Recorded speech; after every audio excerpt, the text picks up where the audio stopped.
સરકારી સર્વરના કારણે આમ જનતાને હંમેશા લાઇનમાં લટકાવવું પડે છે।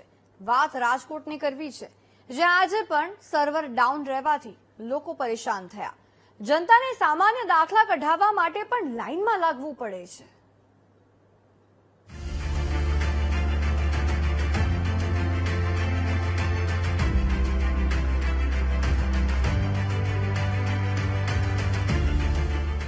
લાઈન લાઈન લાઈન ન જાણે આ સરકારી સર્વર ક્યારે એઆઈ ગતિએ કામ કરતા થશે અને ત્યારે આ લાઈનનો અંત આવશે।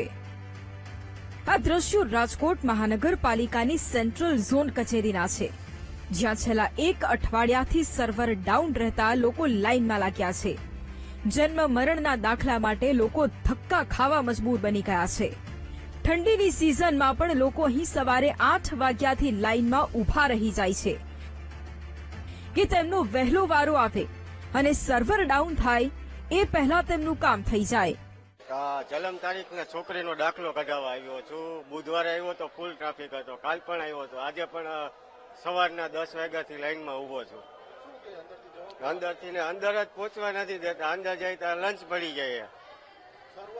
સર્વરમાં 2-3 દિવસથી વાંધો છે ફૂલ। ઓનલાઈનમાં સુધારો કરવાનો આવે છે, અમે એપ્લિકેશન ખુલતી જ નથી એટલે સુધારો થતો નથી। તમે કેટલા દિવસથી હેરાન થાવ? હું 5 દિવસથી હેરાન થાઉં છું। અમે 15 દિવસથી હેરાન થાય છે। મારા ઘરવાળો ઓફ થઈ ગયા ને તો મારા મરણનો દાખલો કરાવવો છે, તો આ લોકો એમ કે તમે વાં જાઓ, પછી કે ગામડે લઈ ગયા તો કે ગામડાને લખાણ લઈ આવતો। અત્યારે હું ગામડાને લખાણ લઈને દાખલો કઢાવવા આવીશું મરણનો। કોઈ જન્મનો દાખલો કઢાવવા માટે ધક્કા ખાય છે તો કોઈ મરણનો। સવારે 8 વાગ્યેથી લાઈન લાગે છે અને વારો આવે ત્યાં સુધી તો સર્વર ડાઉન થઈ જાય અથવા લંચ બ્રેક પડી જાય। આમ છેલ્લા એક અઠવાડિયાથી કામ ન થતા લોકો પરેશાન થઈ ગયા છે, પરંતુ આ તો ભાઈ સરકારી કામ છે, ધક્કા તો ખાવા પડે। સમય ભલે આધુનિક આવ્યો, પણ આપણા સરકારી સર્વરો હજુ જૂના જ છે। કેમેરામેન નિશિત કડિયા સાથે ભાવેશ સોંદરવા, વીટીવી ન્યૂઝ, રાજકોટ।